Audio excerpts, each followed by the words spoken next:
జరిగినేంటో అయ్యగారికి వివరంగా చెప్పుకోండి. మేం జమీందారు గారి దగ్గర కూలి చేసుకునేటోళ్ళం. వాళ్ళు పోసిన గంజితో కడుపు నింపుకునేటోళ్ళం. వాళ్ళని కన్నెత్తి కూడా చూడని కులంలో పుట్టినోళ్ళం. అటువంటి కులంలో పుట్టిన నా బిడ్డని ఈ జమీందారు గారి అబ్బాయి పాడు చేశాడయ్యా.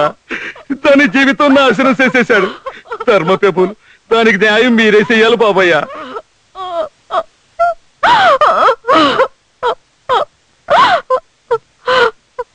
నువ్వు ఆ పిల్లకి తండ్రివి, నీ మాటలేలా నమ్మడం? వేరే సాక్షులు ఎవరైనా ఉన్నారా? నేనున్నాను బాబయ్య. నువ్వు ఆ పిల్లకి ఏమవుతావు? మేనమామనండి. నీ సాక్ష్యం చెల్లదు. నేను కల్లారా చూశానయ్యా. నువ్వు ఆ పిల్లకి చుట్టానివేనా? మాది బాగా దూరపు చుట్టరికం, పిన్ని వరుస. దూరమైన దగ్గరైన బంధుత్వం బంధుత్వమే, నీ సాక్ష్యం కూడా చెల్లదు. వీళ్లతో ఏ రకమైన చుట్టరికం లేని వాళ్ళు, జరిగిన అన్యాయాన్ని కళ్ళారా చూసిన వాళ్ళు ఎవరైనా ఉంటే ముందుకొచ్చి సాక్ష్యం చెప్పచ్చు.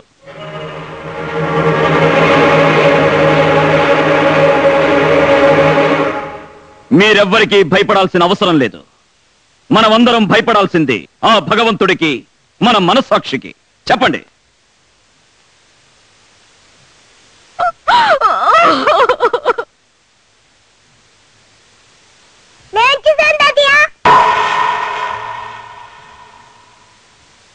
ఏం చూసావు నాన్న?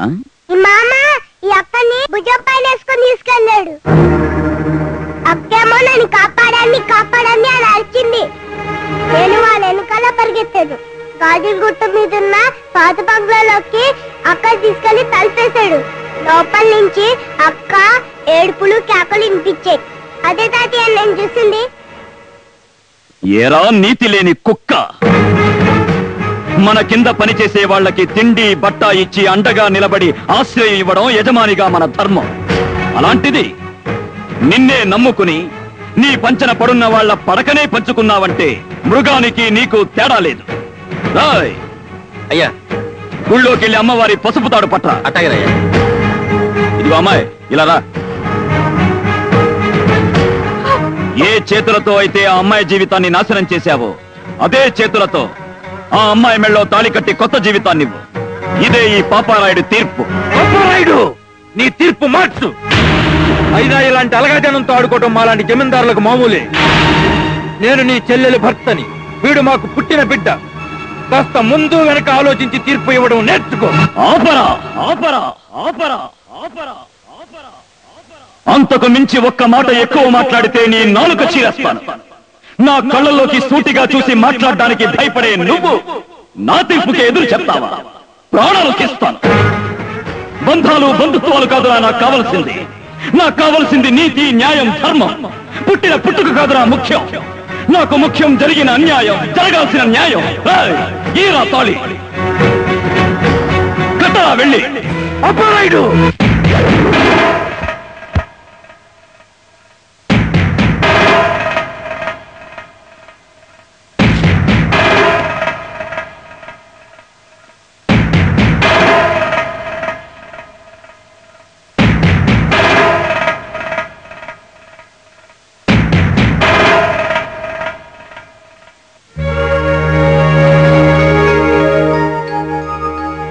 ఆ ఇంట్లో నీకే లోటు జరిగినా ఈ పాపారాయుడున్నాడన్న సంగతి మర్చిపోకు. పాపారాయుడు గారికి, పాపారాయుడు గారికి, పాపారాయుడు గారికి, పాపారాయుడు గారికి, పాపారాయుడు గారికి, పాపారాయుడు గారికి, పాపారాయుడు గారికి, పాపారాయుడు గారికి, పాపారాయుడు గారికి,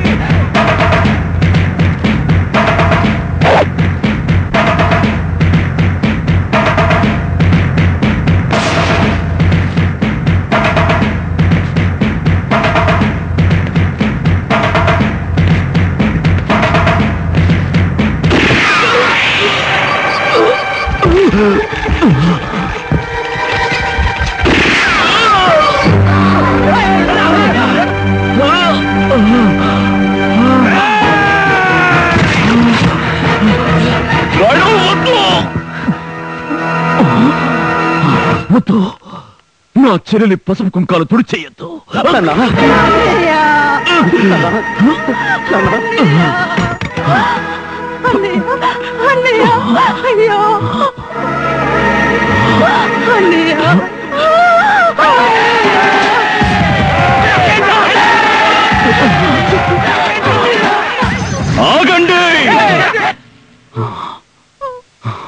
ఎవరు వాణ్ణి తాకటానికి వీల్లేదు.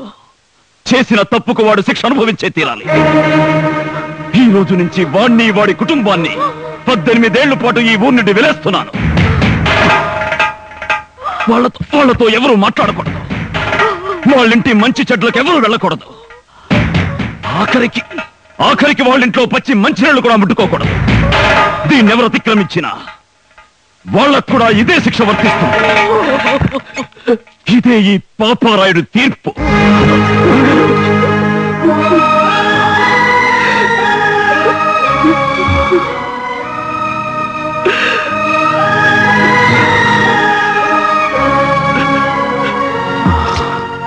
పెదరాయుడు, నా బాధ్యత నీకు అప్పగిస్తున్నాను.